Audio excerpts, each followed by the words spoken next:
Hi guys, it's Anissa. Welcome back to my channel. In today's video, I am doing another Sephora haul. I hope you guys never get sick of these because I will always do them. If you guys did not know, Sephora recently just had their spring sale. Depending on what rank you are, depends how much percent you get off. So I got 20% off for Sephora. That's really good. In-store shopping, and I also placed an online order. And then at the end, if you guys are interested and want to stick around, I did do a little bit of shopping at a Morphe store. If you guys are interested, I did do a Sephora VIB sale recommendations video not too long ago that I will leave right up here for you guys. And that way you know what I think is worth buying next time around and what I would repurchase. I'm gonna shut up now because I think you guys just wanna see what I got. So if you're interested in seeing what I picked up during the sale, then make sure to keep on watching. But before I go any further, please make sure to give this video a thumbs up.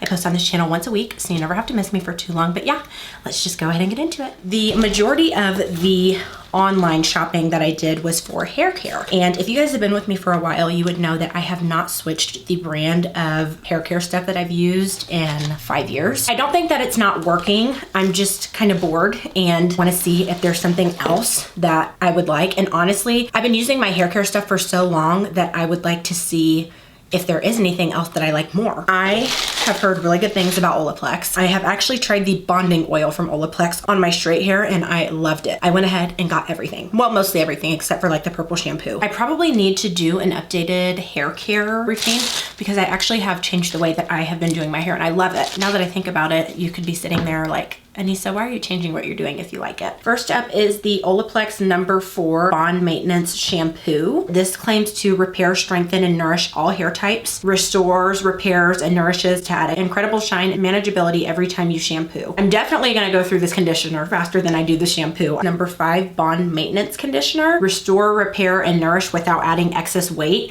and it's supposed to eliminate damage and frizz for strong, healthy looking, shiny hair. Never used any salon type of products. I've used a couple things from Redken and a couple things from Kenra. I'm gonna have to make sure I read the directions on some of these products. No. 3, from what I'm understanding on this, you're supposed to use this before shampooing and it's not a conditioner. This is like a pre-wash. No. 0 Intensive Bond Building Hair Treatment. You're supposed to apply the hair perfector and then put the No. 0 on top of it. These both are rinse out products. I think that this will actually hopefully really make a difference in my hair because this is kind of like prepping the hair to be washed and really doing a lot of nourishing and bond building. Next would be No. 6, and this is the OLAPLEX No. 6 Bond Smoother. This is a leave-in styling treatment, speed up blow drying time. I'm really getting excited about trying these products because I love the fact that these really are not only supposed to nourish the hair, but actually supposed to help change the structure of your hair to make it stronger. No. 7, I have tried bonding oil. When I used this on my straight hair, I only used it on my ends and I loved the way that it came out. A little goes a super long way. I'm really excited to use this on my curly hair. It's supposed to reduce frizz, extend color, heat protectant, shortens drying time, softens. Oh, and this has UV protection in it. So it's like sunscreen for your hair because the sun is damaging to your hair. I feel like the thing that has changed my hair the most is doing hair masks. Bond Intense Moisture Mask. Lastly is No. 9, and this is the newest product. Bond Protector Nourishing Hair Serum. It's supposed to be antioxidant rich and it provides manageability, smooths, and protects, and it also is a really good detangler. I'm really excited to try these products because hopefully they are inclusive. I found that a reason I don't use a whole lot of salon type of products is because they're not always super curly curl friendly. My hair actually is more fine, like the individual strands are more fine. I just have a lot of fine strands. I'm really excited to use some of these products because they seem like they're gonna be a little bit more lightweight, but also very nourishing to the hair. I have one repurchase and then everything else is brand new. My skin has not been the same without this product. I ran out of it and kind of like pushed off on repurchasing it. This is something I would pay full price for. BELIF Hungarian Water Essence. In essence, what an essence is a very light version of a serum. You put this on and then you would do your moisturizer. It's very lightweight on the skin. And I love the fact that it's lightweight because you're adding an extra step to your skincare, but you don't feel like it because your skin is just very breathable. Oily skin, I would totally recommend this. I would also 100% recommend the gel moisturizer that they have. Now it is time for the makeup. Fenty Beauty SunStalk'R Face and Eye Bronzer Highlighter Palette. This is actually a little bit smaller than what I was expecting, to be completely honest. I think that they made this smaller though because I think that this is actually supposed to be used as a bronzing palette, but also an eyeshadow palette, which is a very unique concept that I did not get until now. I've tried a powder bronzer from Fenty before and I think it's actually very similar to this color right here. Cream bronzers from Fenty are awesome. I did not like the powder bronzer that I tried from Fenty, only because the undertone of the color that I got was very, very red. And that's not something that I like on myself. The formula was beautiful. That was everything from online. Now we're gonna go ahead and get into the in-store. This is the Fenty Beauty Cheek Hugging Bronzer Brush, the number 190. This is very similar to my favorite contour brush of all time. It's the only one that I love and go back to religiously. Unfortunately, this is discontinued. This is a Real Techniques brush, but like the shapes are very, very similar. Patrick Ta has definitely slowly become one of my favorite brands. I'm waiting for him to come out with a foundation and concealer because I will be the first person to try it. I've actually been going back and forth on getting this product for a while because for a really long time, anything that had the word glowy in it, I was really turned off by, but I found that I love using hydrating, glowy primer mist when I'm using a more mattifying foundation because I get that longevity from my mattifying foundation, but then this glowy mist also gives me that skin-like type of look. Patrick Ta Major Glow Dewy Milk Mist comes in a very nice glass bottle. I finally gave in. This was one of those products that I just was like, I don't really feel like I need it. I'm not super big into lip masks, but I heard somebody say that they love to use this as just like an everyday type of lip balm. I do have lipstick on today, but for more of like an everyday type of purpose, I really just like to throw on some lip balm. Laneige Sleeping Care Lip Sleeping Mask. This is just the original pink packaging. The only things that I've been using religiously are the GlossierMintBalm.com and the e.l.f. Mighty Mint because those are just so super nourishing and thick. Thick in the sense, not thick feeling, but just so nourishing on the lips. I was trying to wait until they had a mini version of this because anything Hourglass is more expensive, but I couldn't wait any longer. Hourglass Vanish Airbrush Primer. I actually have the Hourglass Vanish foundation on my face today.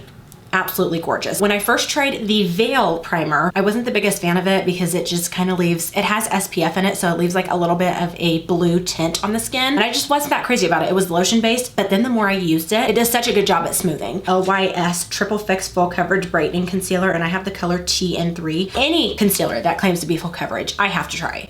I just feel obligated. This color actually I'm gonna have to use as my brightening shade. I use one shade that's very close to my skin tone to correct. I will go in right on the very inside of my eye with a more light concealer like this to brighten up. If you are somebody that uses a lot of drugstore makeup and you're wanting to dabble into high-end makeup, I feel like Rare Beauty is a very good place to start because not only is it reasonably affordable for the high-end side of makeup, but their products are immaculate. Everything I have tried from Rare Beauty I have liked. Rare Beauty Positive Light Tinted Moisturizer, and I have the color 44N. I absolutely love the concealer and I absolutely love the foundation. So this actually has SPF 20 in it and this claims to give a medium coverage. I prefer anything from medium to full coverage with foundation. Funny enough, Rare Beauty's foundation was actually one of the first foundations that I liked that had a more natural finish. Last but definitely not least, this is the SAIE Sun Melt Natural Cream Bronzer, and I have this in the color Deep Bronze. This is what the color looks like. I'm always looking for a new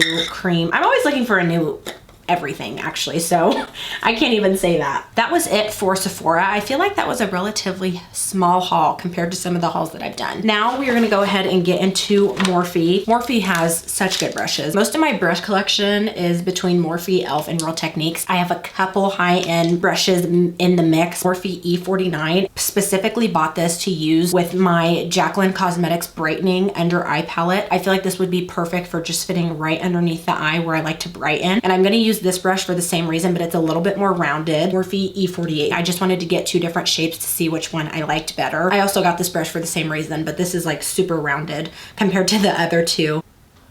Morphe M536. I have just been using my sponge, which is fine, but I wanted to see what it would be like if I use that palette with a brush. I'm always looking for a good mascara, especially for my lower lashes because I do have lash extensions, and I actually had not heard about this. The Dragon Beauty Explicit Mascara. Bottom lashes because of how small and tiny this wand is. These next two products are completely new to me. I've mentioned to you guys a couple times that I am going to be getting my lash extensions taken off for a little bit because my lash lady is pregnant, so I want to dabble with like mascara and lashes in a box, and I have the style number 30. I really depended on the girl to help me with these because if you look at them, they're very similar to the style of eyelash extensions that I have now. They're very wispy. If you look at the band is very thin. She said that that would be really easy to apply, especially if I'm just starting with lashes, this little tool right here is going to be super essential. Maybe other brands make things similar to this. Morphe lash applicator. All you do is you take the lash, put it right there, and it allows you to really like get up close into your eye. The lady at the store said that she prefers using this over tweezers because obviously with tweezers, they're gonna be a lot more sharp. It's going to prevent you having your inner corner sticking up, your outer corner sticking up. This is probably the thing that I'm the most excited to try. I've tried lashes before and lashes are hard to apply. I'm hesitant to buy Lily lashes just yet. I'm super new with lashes. All right, guys, that is my haul for this round of the Sephora sale. Let me know if you guys picked anything up during the sale or if you've tried anything that I mentioned and what your thoughts were. If you guys like to watch hauls, lucky for you, I have a whole playlist filled with not only makeup hauls, but a couple of clothing hauls in there as well. I will link that right up here for you guys. Thank you so much for watching and I will see you in the next one. Bye.